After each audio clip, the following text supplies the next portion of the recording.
Desde este momento,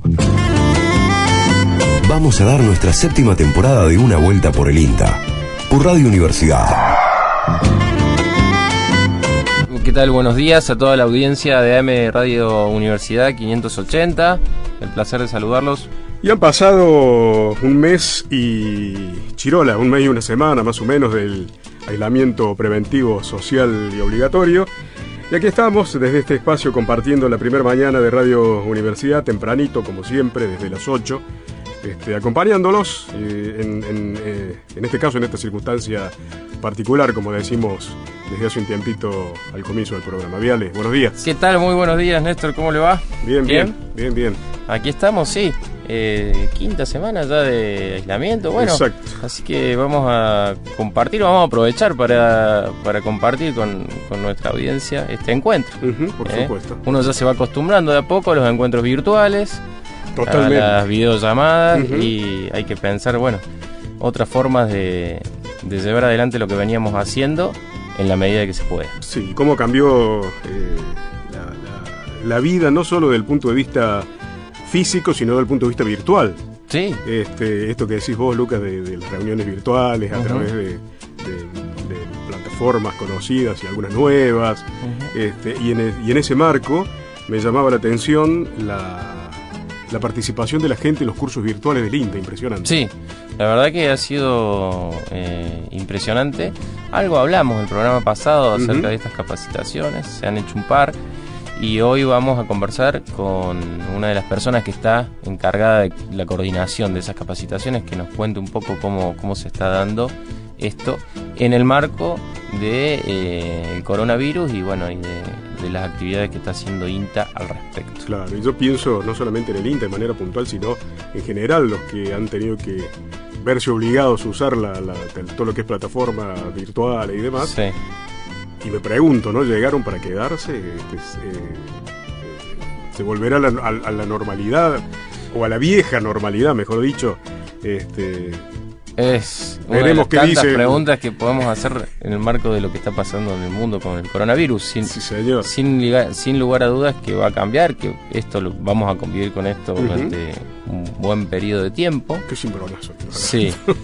Y hay que pensarlo en términos, me parece, que no sustituye una cosa por otra, sino que buscarlas, complementarlas. Claro, totalmente. En esa vamos, me parece. Por supuesto.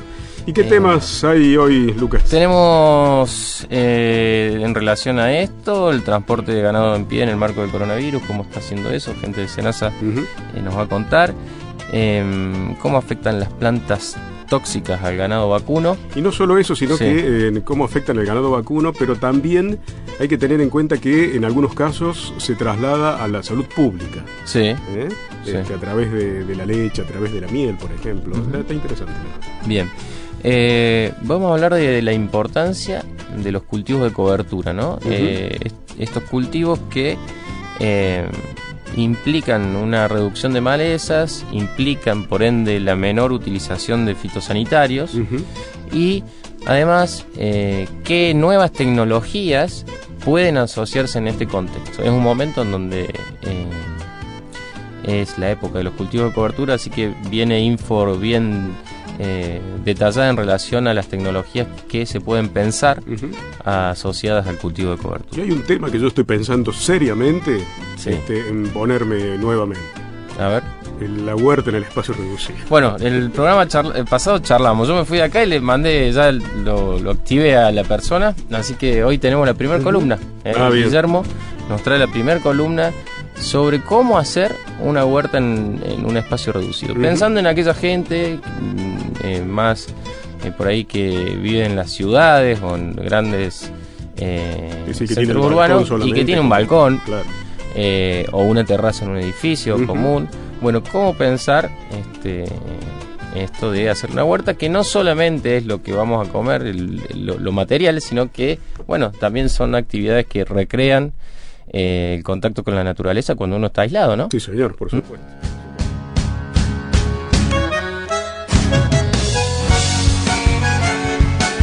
Un domingo por la mañana que tiene informaciones, comentarios, análisis y también la buena música que llega de la mano de Florencia Paz, que a propósito en su infancia vivió la música de su tierra rodeada de cantantes, músicos, compositores. De su padre, Onofre Paz, integrante de los Manceros santiagueños, heredó su amor por el arte y por la música. Llega Florencia Paz con Amor del Monte. Amor del monte misterioso que encontré, llévame con tu hechizo otra vez.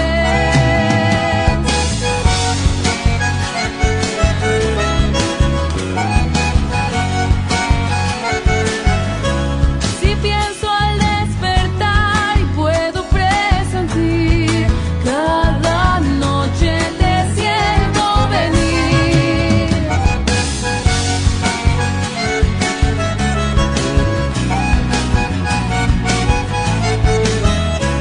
Ya lista para andar, partir y perseguir, el encuentro me trajo hasta aquí. Amor del monte misterioso que encontré, llévame con tu hechizo después.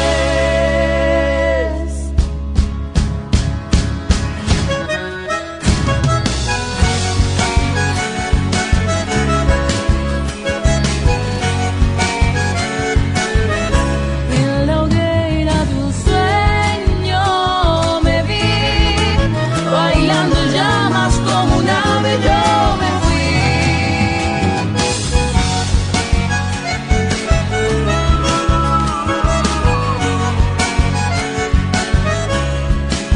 Yo quiero el cielo y tu querer, quiero tu magia en mi camino donde estés.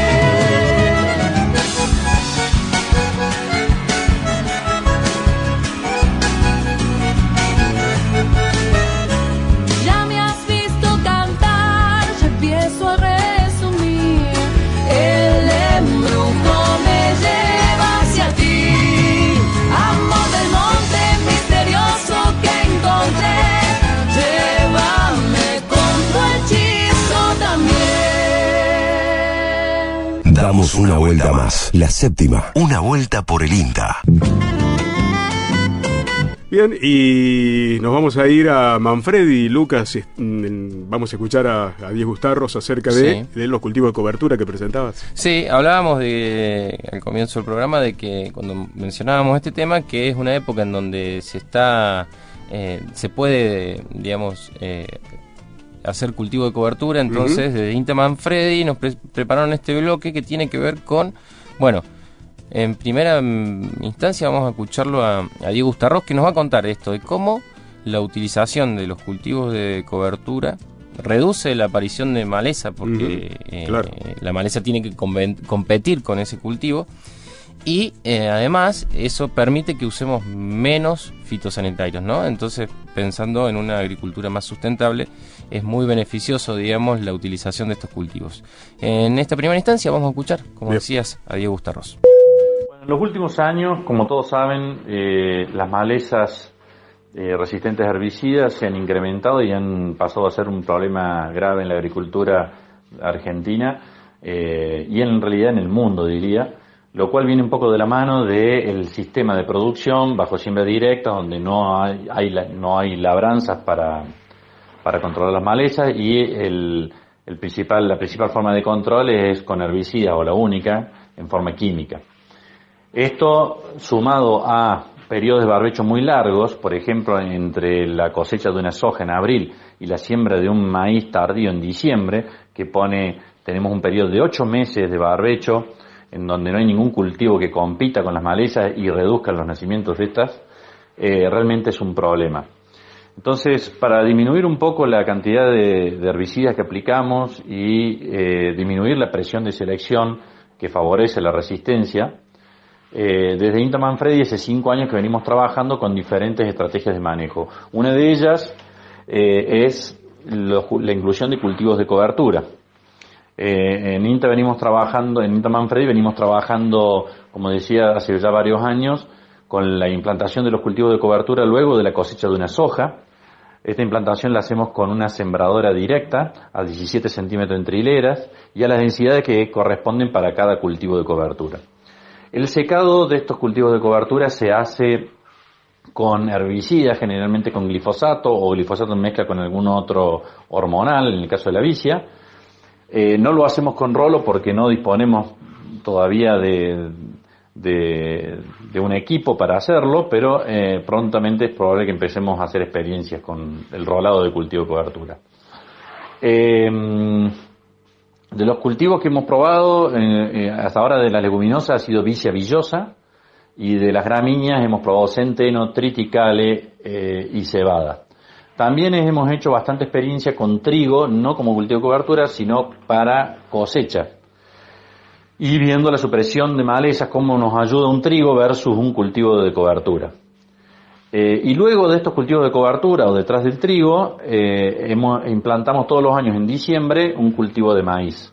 Y evaluamos no solamente la supresión de malezas, sino también la dinámica del agua, del nitrógeno y el rendimiento del maíz tardío. Hasta ahora hemos tenido muy buenos resultados. Por supuesto, en el caso del doble cultivo trigo y maíz detrás de trigo, no hemos tenido buen resultado con el maíz. Ya sabíamos que era demasiado exigente para un maíz meterlo detrás de un trigo. Pero sí hemos podido ver que el cultivo de trigo sembrado a 17 centímetros entre hileras y 100 kilogramos a 100 kilogramos por hectárea, estamos hablando de trigos de ciclo intermedio largo, ¿no? Sembrado en mayo, tiene una mayor supresión de malezas que los cultivos de cobertura durante la primavera. Siempre nos vamos a terminar, independientemente de qué especie estemos hablando de maleza, generalmente Eleusinia indica, Digitaria sanguinalis o Yuyo colorado, hemos visto que no necesitamos hacer ninguna aplicación hasta luego de la cosecha del trigo y se mantiene el lote bastante limpio. En el caso de los cultivos de cobertura, en algunos casos vemos que, las gramíneas sembradas en abril, detrás de la cosecha de soja, tienen una excelente supresión de malezas.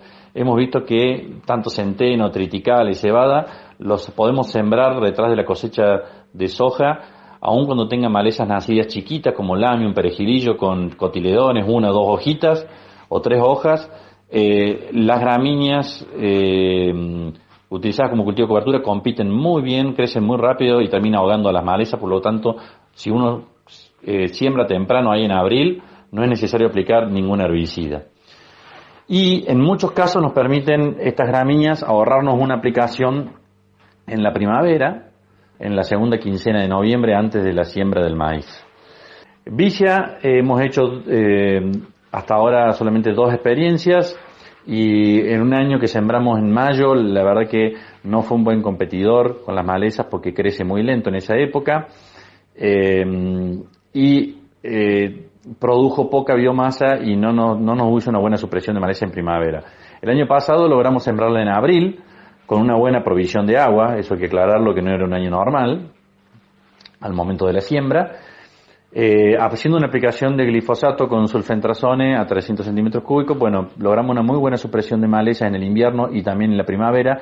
Llegamos totalmente limpios a fines de noviembre, principios de diciembre, la siembra de maíz. Creemos que los cultivos de cobertura son una muy buena estrategia, o la inclusión de trigo en la rotación para disminuir la cantidad de aplicaciones de herbicidas. Es solamente una cuestión de que hay que ver y ajustar bien la fecha de siembra, la forma de secado, pero realmente es una herramienta muy buena para el manejo de malezas, para el manejo integrado de malezas. Estamos escuchando Una Vuelta por el INTA. Diego Gustarros, de la Estación Experimental Agropecuaria de Manfredi, que nos hablaba acerca de los cultivos de cobertura. Y en este mismo sentido, Néstor, vamos a escucharlo a Juan Pablo Vélez. Juan Pablo, que ya lo hemos tenido muchas veces en el programa hablando sobre tecnología, sobre mecanización agrícola, máquinas, y Juan Pablo tiene mucho conocimiento sobre eso, sobre las nuevas tecnologías, ¿no? Pensadas y en asociación con los cultivos de cobertura para pensar en una agricultura más sustentable, más amigable con el medio ambiente. Lo escuchamos. Bueno, Argentina es como ya sabemos, es líder en adopción porcentual de siembra directa. Es uno de los países que más superficie tiene bajo esta tecnología. Y bueno, como ya sabemos, esta tiene muchísimos beneficios en cuanto al cuidado y mejor aprovechamiento de los recursos, como suelo, agua, energía fotosintética, y además está asociada a una menor polución, menor contaminación, debido a un menor consumo de combustible producto de la no labranza.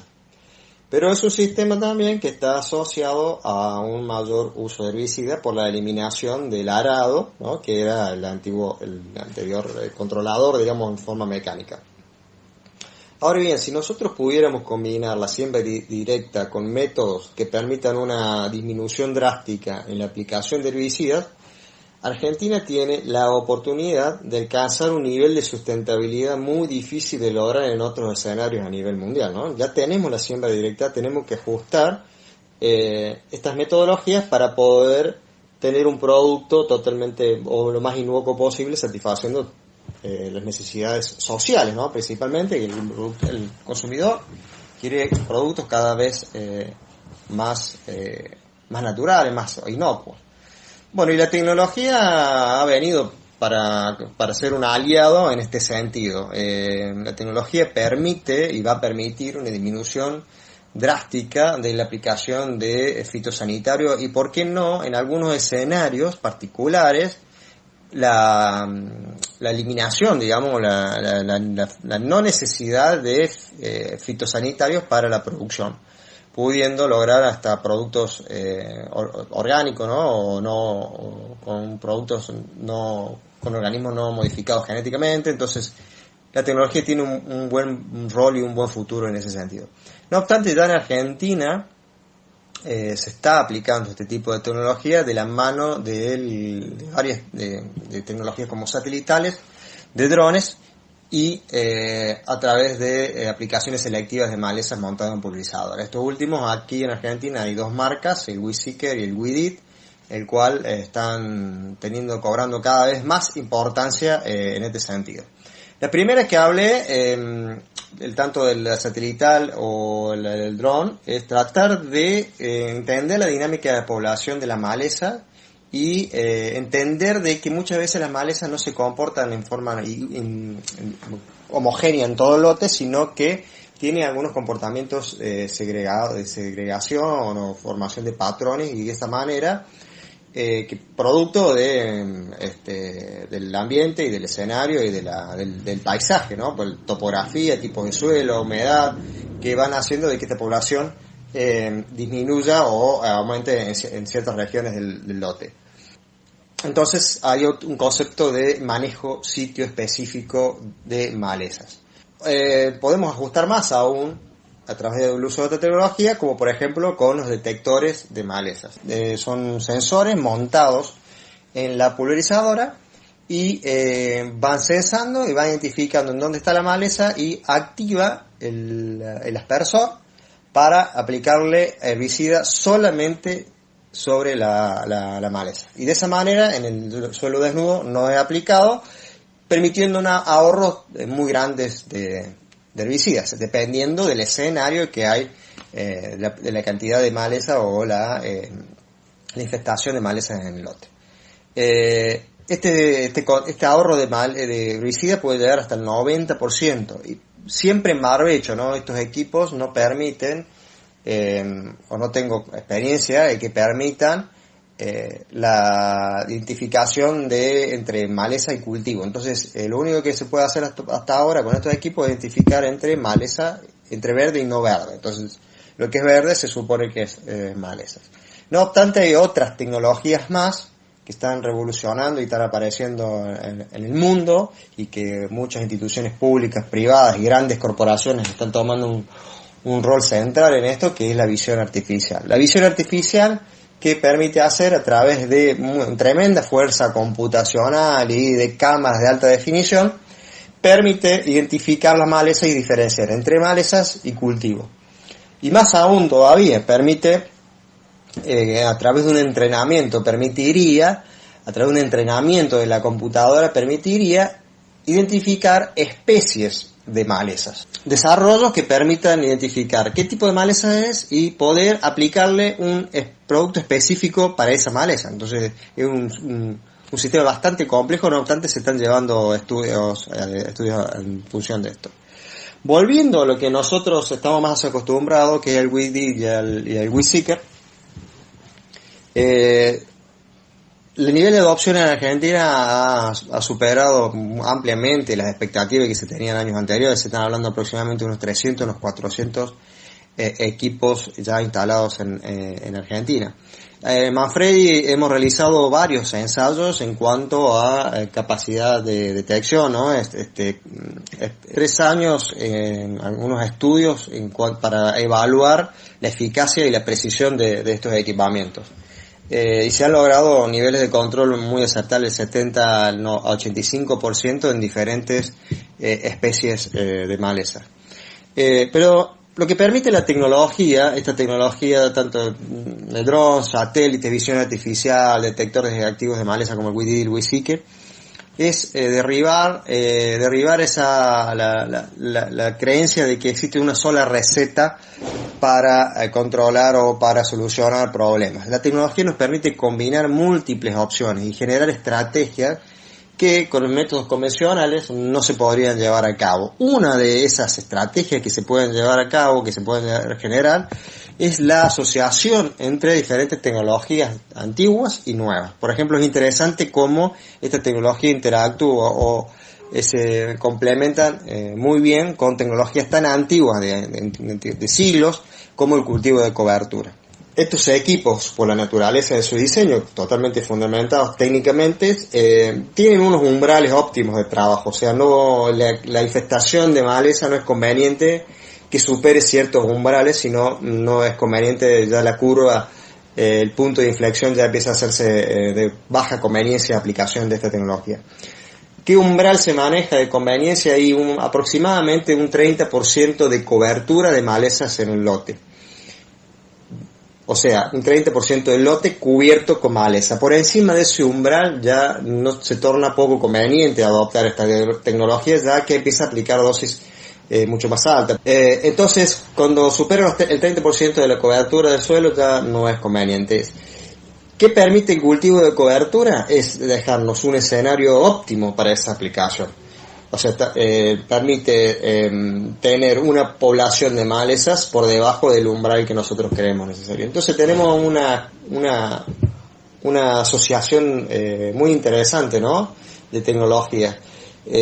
Considerando ya de que con el cultivo de cobertura nos ahorramos hasta 2 aplicaciones y que nos deja el escenario para ahorrarnos 60% de una tercera aplicación, es una combinación técnicamente muy viable, ¿no? Es una combinación técnicamente muy viable, decía Juan Pablo Vélez de INTA Manfredi, que completaba este bloque de cultivo de cobertura y la utilización de las distintas tecnologías asociadas a ello, como permiten pensar en una agricultura más sustentable. ¿Es tiempo de escuchar un poco de música, Néstor? Por supuesto que sí, escuchamos música y volvemos.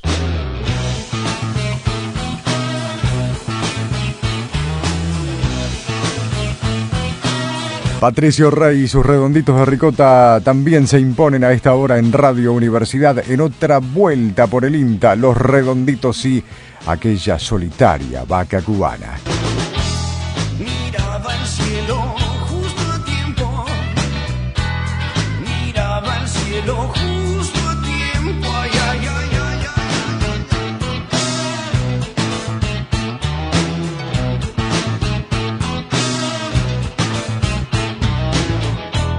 Salvada del motor eterno, salvada del motor eterno y justo a tiempo.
vaca cubana.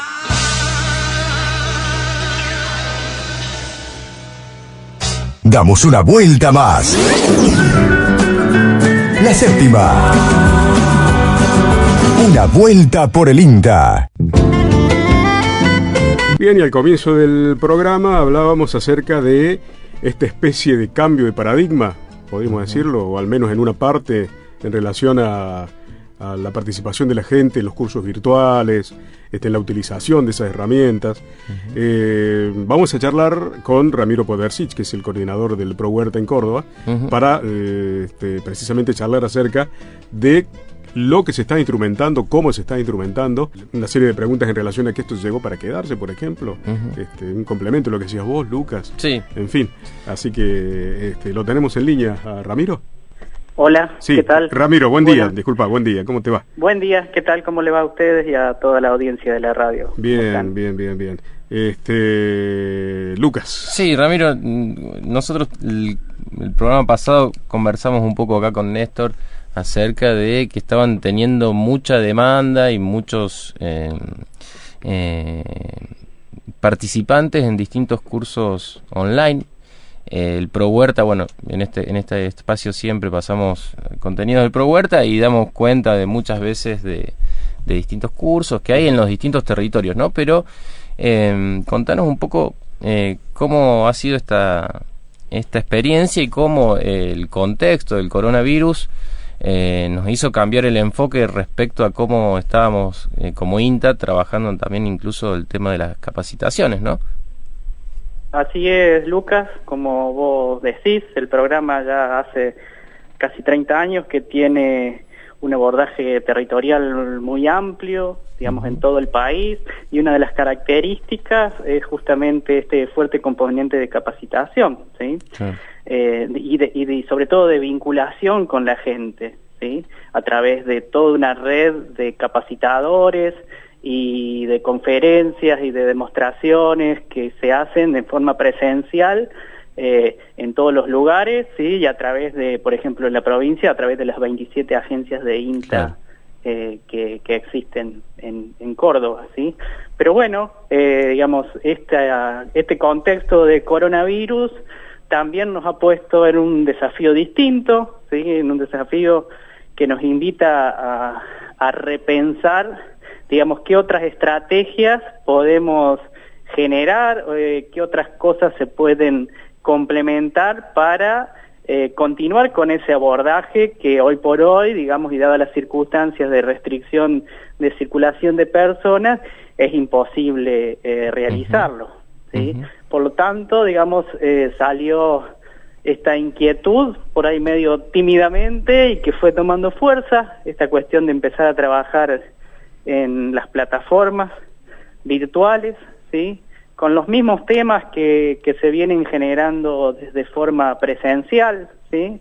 Por ahí con la misma calidez que le damos en cada uno de los encuentros de cara a cara con las personas, pero también, digamos, esta posibilidad de la virtualidad nos da esa posibilidad de generar una cobertura mayor, ¿sí? En relación a nuestra llegada al público. Sí, y además, digamos, pensando en términos de, bueno, en qué cosas puntuales fueron las que hicieron o qué cosas, en qué cosas encontraron mucha demanda, Ramiro, en lo concreto. Nosotros sí, comenzamos con un curso, digamos, de introducción a la huerta agroecológica, ¿sí? De 3 días, de 2 horas cada día, y ahí tuvimos una participación muy interesante de inscriptos de toda la provincia, también de todo el país, pero digamos, si bien esta cuestión, como decía recién, de la cobertura territorial se expande a través de las redes, ¿sí? Virtuales, también queda de manifiesto cuál es el trabajo territorial del INTA, porque si uno hace el análisis de los inscriptos y de los participantes, realmente ahí ve cuál es el trabajo diario que realiza en cada uno de los agentes de extensión, ¿no? Había gente de toda la provincia, ¿sí? Y entonces la expansión de esta propuesta justamente se va como generando también por la expansión que van realizando los agentes, ¿sí? Sí. Si bien había gente anotada, bueno, hasta de México, de Perú, digamos, de diferentes lugares del mundo, pero digamos el núcleo continúa siendo, digamos, el trabajo territorial que lleva la organización. Sí, y creo que, bueno, sin duda que la extensión, digamos, INTA tiene la particularidad de ser un organismo de ciencia y técnica que conjuga investigación y extensión, y está bien pensar esto como algo que se están transformando, digamos, en el marco de ese abordaje o de ese trabajo que hace INTA, pensar en términos de complementariedad, ¿no? Sería imposible pensar esto o que tengan, digamos, esa demanda de esos cursos si no existiese todo lo otro, todo el trabajo socio-organizativo, ¿no? Esta estrategia no viene a suplantar, digamos, la vieja forma, si le querés llamar, o la forma en la cual se camina el territorio, digamos. Esto viene a complementar esa estrategia que ya se viene haciendo y también a potenciarla, ¿no? Desde los temas más básicos, ¿sí?, hasta otros temas que por ahí despiertan, digamos, más curiosidad, como es, por ejemplo, el que hicimos de producción de plantines de flores, ¿sí?, con más de 2.000 inscriptos, o el de hidroponía, que también tuvo más de 2.500 inscriptos, ¿sí? Próximamente haremos uno sobre producción de frutales, ¿sí? Digamos, todos esos temas es como que los vamos tratando de desarrollar para un público que, digamos, está ávido y curioso de ir tratando estos temas desde diferentes tópicos, pero digamos con un fin muy práctico. Y esa es la idea, es que estos espacios sean espacios dinámicos en los cuales la gente, digamos, escucha una pequeña charla, locución, pero también genera un feedback con los técnicos en los cuales se puedan preguntar diferentes cuestiones. Ahora, Ramiro, esto abre también una perspectiva distinta en relación a esto que decías de la complementariedad, porque en cierta forma la cantidad de inscriptos que decías vos y demás un poco obliga a tenerlo en cuenta en un futuro cercano, fuera de esta coyuntura de que la gente no puede salir de su casa y demás, ¿no? Me imagino que este tipo de capacitación continuarán en el tiempo, o ¿cómo lo están viendo ustedes a eso? Sí, tal cual, digámoslo. Ya lo pensamos ya como parte constitutiva, digamos, de la estrategia en general, más allá de esta circunstancia que por ahí un poco obligadamente nos ha hecho actuar de esta manera, pero bueno, también se ha constituido como una oportunidad para generar un lazo distinto con el público con el cual nosotros trabajamos todos los días, claro. Y afianzar ese lazo. Claro. En una vuelta por el INTA estamos muy contentos con esta serie de capacitaciones, Ramiro, porque además las atamos a una columna para la radio. Así que ya hemos tirado acá con Fátima el programa pasado sobre frutales. Se va a venir el de Flores, Noriega, y hoy estrenamos uno, Ramiro, que tiene que ver con, pensando un poco en los centros urbanos o en las grandes ciudades y la gente que está en aislamiento en lugares chicos como un departamento, pensamos en abordar un tema que ya hemos tratado con anterioridad en otros años aquí en una vuelta por el INTA. ¿Se acuerda de la huerta de don Andrés? ¿Andrés era? Me estaba tratando en Villa Salais. En Villa Salais, exacto. Bueno, impresionante. Sí, la verdad que pensando en gente que está en esa situación, es que pensamos esta columnita, Ramiro, que tiene que ver con la huerta en espacio reducido, en terraza, en balcón. Y en esta primera entrega, Guillermo Aguirre nos va a contar con qué cosas podemos pensar en producir alimento y a la vez estar un poco afuera, establecer un vínculo con la naturaleza en la medida que el aislamiento nos lo permite. Así que te invitamos, Ramiro, a escuchar la primer columna y te dejamos un abrazo y gracias por el contacto.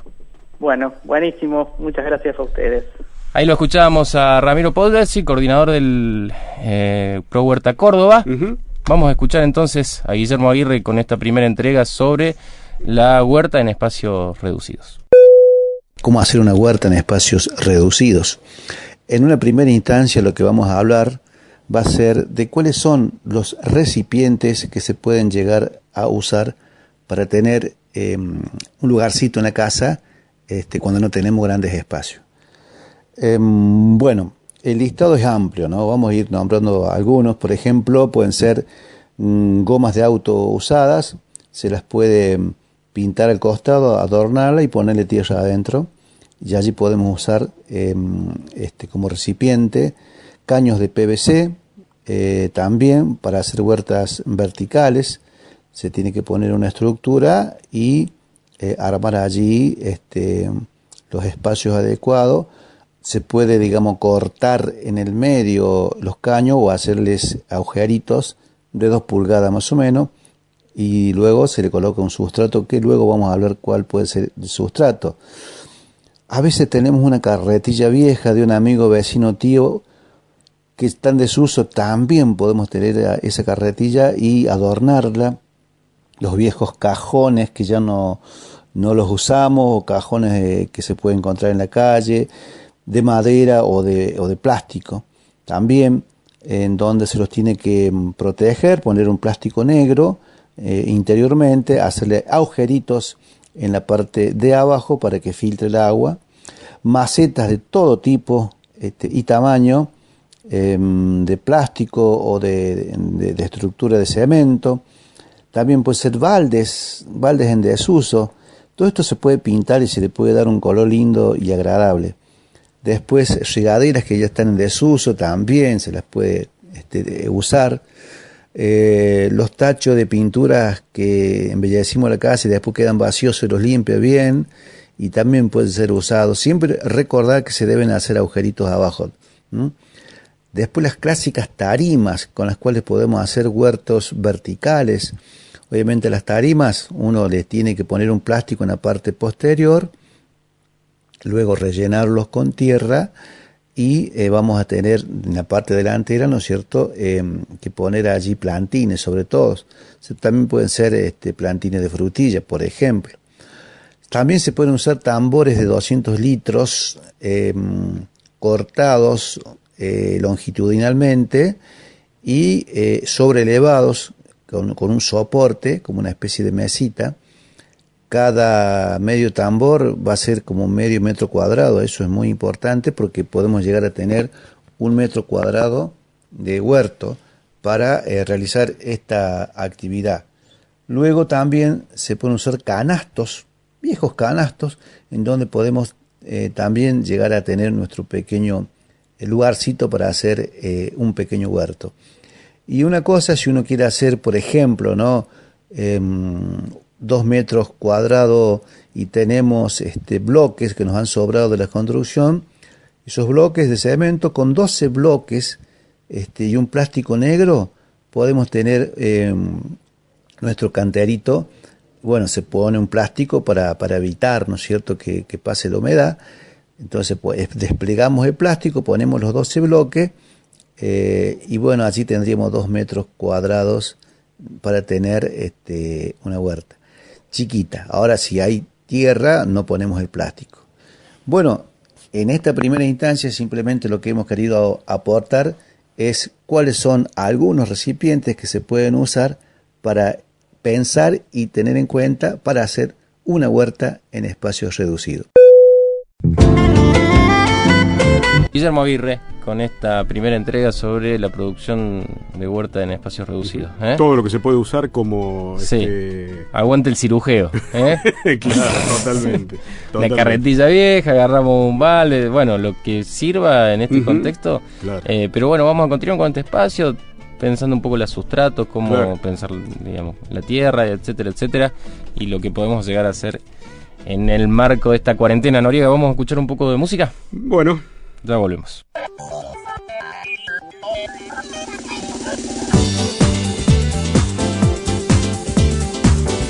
Tercera canción de nuestro programa en este domingo por la mañana, ideal para escuchar radio y tomarse unos ricos mates también. Desde Brasil, Edgy Mota, Fuera de la Ley. Cidade nua, noite neon, gata de rua, faz ronron ao luar. Saio da cama, pulo a janela, ninguém como ela ao luar. Minha arranha o céu, minha lua de mel ao léu. Os gatos pingados fora da lei. Ela é a rainha, eu o rei. Farra no telhado fora da lei. Tudo bem. Sobe e desce muros fora da lei. Ela sai por onde entrei. Gritos e sussurros fora da lei. Oh, lei.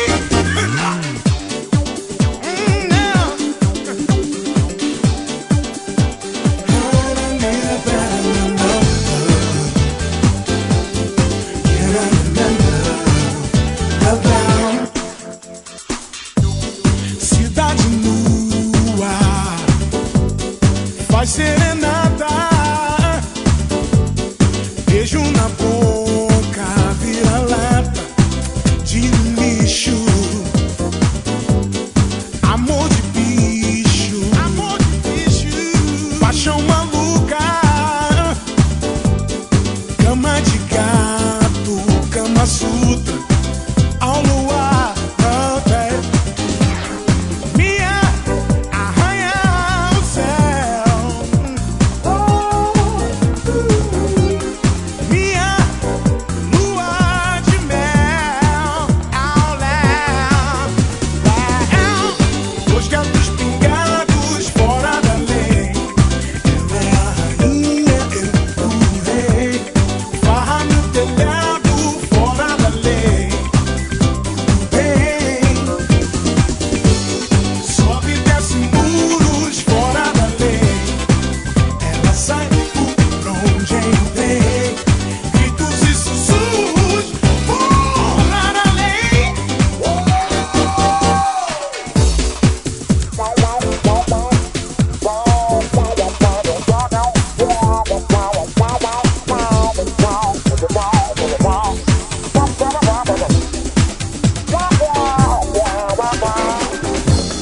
Minha arranha o céu,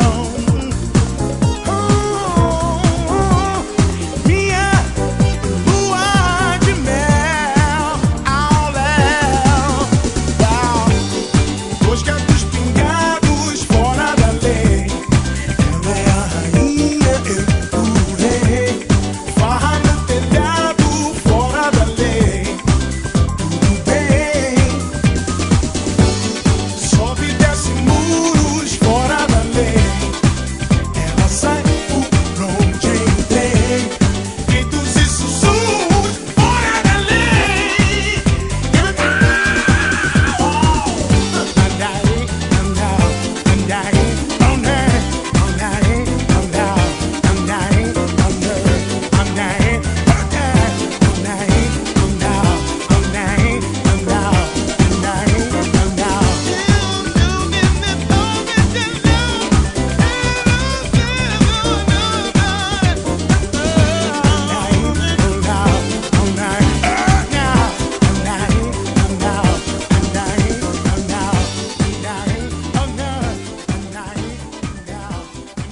Una vuelta por el INTA. Una vuelta por el INTA. Séptima temporada.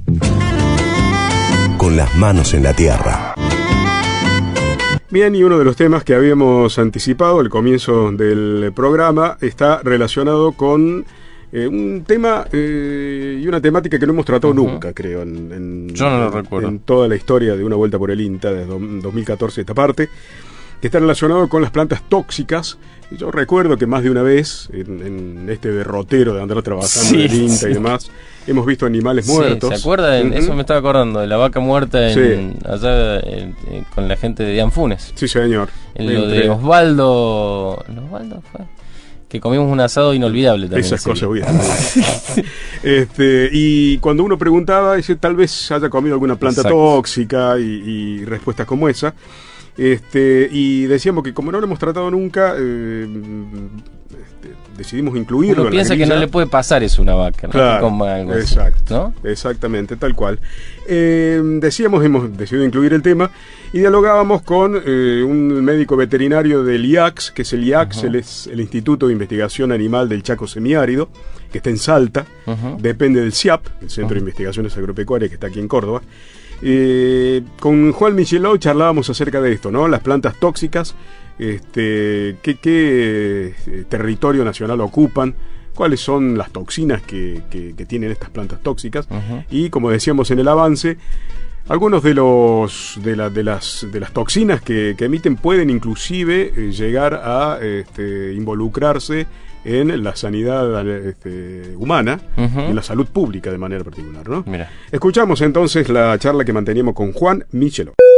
¿Todas las zonas ganaderas del país tienen plantas tóxicas para el ganado? Mira, normalmente casi todas las zonas del país tienen plantas tóxicas. En cada región, digamos, que están adaptadas, por supuesto, a la flora. Uno tiene que pensar que las plantas tóxicas surgen justamente como mecanismo evolutivo de las plantas frente al herbivorismo, digamos, frente a los herbívoros.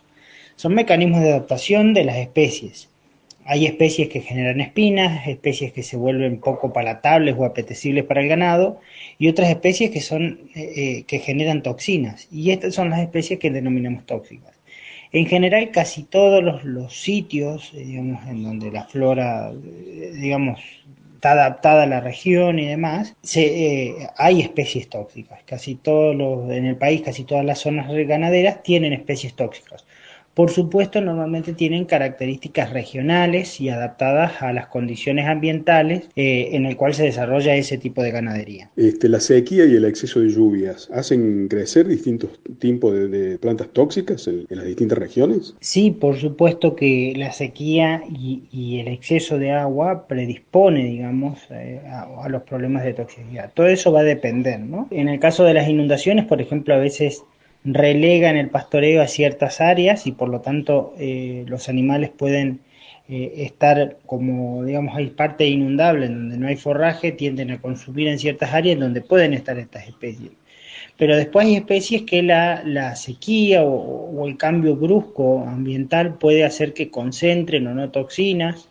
Es el caso de los sorgos, en donde muchas veces el sorgo, en ciertas condiciones de estrés medioambiental, acumula ácido cianhídrico, el cual es extremadamente tóxico para el ganado. Y por lo tanto tiene gran impacto, digamos, porque estamos hablando del sorgo, que es una forrajera, ¿no? Entonces puede acarrear problemas en estas condiciones, cuando hay estos cambios, por ejemplo, de una sequía muy brusca, prolongada, en donde la planta se estresó y luego sobreviene una lluvia y un crecimiento masivo de la planta. Eso puede predisponer a la acumulación, por ejemplo, de ácido cianhídrico. Lo mismo pasa con algunas otras toxinas, como los nitritos o los nitratos en la planta, que se acumulan como tal cuando se estresa, y estos o cuando crecen, por ejemplo, en ambientes muy ricos en materia orgánica, como son los corrales y demás, acumulan nitrato, y esos nitratos quedan a veces como nitritos disponibles y pueden generar problemas de toxicidad en el ganado. Y de las plantas más tóxicas, de las más peligrosas, digamos, ¿cuáles son los compuestos que son más peligrosos a su vez? Los compuestos son variables y cuando uno piensa en los compuestos tóxicos tiene que pensar que depende de la especie, ¿no? Hay especies plantas que son muy tóxicas para una especie y para otra no. Entonces eso también puede ser distinto. Dentro de las toxinas vegetales hay toxinas muy potentes desde el punto de vista, por ejemplo, crónico, lo que conocemos como en los helechos, por ejemplo, en algunas especies de helecho, se acumulan algunos principios tóxicos que son considerados o están considerados entre los carcinógenos más potentes, que son los conocidos como taquilócidos. Los taquilócidos presentes en algunas especies de lechos son cancerígenos muy potentes para los animales e incluso para el hombre, tal es así que, por ejemplo, en lugares de lechales o donde hay los animales pueden pastorear helechos, a veces las toxinas pueden pasar a la leche y ser consumidas por el hombre e inducir cáncer sobre todo a nivel gastrointestinal. Lo mismo pasa, por ejemplo, con algunas toxinas presentes, por ejemplo, en los cenecios, o en algunas especies como cenecio o equium, que son los alcaloides pirrolicidínicos, que muchas veces, por ejemplo, las abejas los utilizan como especie melífera y llevan, cuando van a las flores de estas especies, llevan las toxinas a la miel. Por lo tanto, en la miel, por ejemplo, de consumo humano, se tiene que hacer la determinación de alcaloides pirrolicidínicos porque a bajas dosis los alcaloides son extremadamente cancerígenos. Bien, escuchamos a Juan Michelo del IACS de Salta. Hablaba acerca de la problemática de la transmisión de las toxinas a la miel, a la leche, en fin. Interesante el tema. Lo saco un poquito de las toxinas, pero vamos a compartir en esta última parte de Una Vuelta por el INTA a Gustavo Comesaña de Senasa, que nos cuenta un poco cómo se da el transporte de animales en pie en el marco del aislamiento y del coronavirus que estamos viviendo. A raíz de los acontecimientos sanitarios que afectan la salud pública y en función del decreto presidencial que determina el aislamiento social preventivo y obligatorio, y dado que al día de la fecha las oficinas locales mantienen la atención al usuario vía telefónica o informática, o bien con una dotación mínima de personal, de manera de mantener los servicios esenciales para el funcionamiento de la cadena productiva y el abastecimiento de alimentos, desde la Dirección Nacional de Sanidad Animal ha sido publicada la disposición número 108 del presente año, mediante la cual se prorroga la habilitación sanitaria de los transportes de animales vivos, que pasa de 1 año de validez a 1 año y medio de validez, en todas sus categorías y para cada una de las especies animales. Es decir, que los vencimientos de las credenciales de habilitación que obraban a partir del 21 de marzo obtienen una prórroga de validez por 180 días, sin necesidad durante este periodo de rehabilitar el transporte. Al día de la fecha se encuentra vigente la resolución 581 del año 2014 del SENASA, mediante la cual se crea el Registro Nacional Sanitario de Medios de Transporte de Animales Vivos. Se establecen las categorías de transportes, las diferentes categorías de transportes y sus características técnicas propias en cada una de estas categorías, teniendo en cuenta cada una de las especies animales que van a ser transportadas, por caso bovinos, equinos, porcinos, aves comerciales. Es decir, estas características que se verifican previa habilitación del transporte tienen que ver con su construcción en sí, es decir, tablas, piso, puertas laterales y posterior, la parte delantera y trasera del transporte que se habilita, la ventilación, las separaciones internas, que no tengan ningún tipo de saliencia que lastimen al animal, es decir, todas estas características y requisitos sanitarios de habilitación son en función del cumplimiento de los requisitos sanitarios de bienestar animal. El trámite habitual de habilitación consiste en que el transportista se acerque a una oficina local del SENASA y el personal de la oficina procede a verificar el cumplimiento de cada uno de los requisitos sanitarios. Toma fotografías del transporte y si cumple con cada uno de los requisitos establecidos según categoría y especie animal a transportar, se otorga un número de habilitación que el transportista debe inscribir en ambos laterales y puerta posterior del transporte, y se le entrega una credencial de habilitación que tiene validez de 1 año. Y dado que al día de la fecha las oficinas locales mantienen la atención al usuario vía telefónica o informática, se prorroga la habilitación sanitaria de los transportes de animales vivos, que pasa de 1 año de validez a 1 año y medio de validez. Bueno, así escuchábamos a la gente de Senasa que nos contaba cómo se daba esto del transporte de animales en pie. Bien. Esto ha sido todo, Néstor Noriega, por hoy. Sí, señor, nos hemos pasado. Sí, estamos muy apremiados por terminar el Sí, programa. señor. Rapidito, Mauro Bianco, Jorge Alegre, Fabricio Taparello, Andrés del Pino, Silvino Deto, Néstor Noriega, Lucas Vielle quien le habla y el señor Mariano Britos, allá del otro lado del vidrio. Muchas gracias. Hasta aquí, una vuelta por el INTA. Por Universidad, tu propia voz.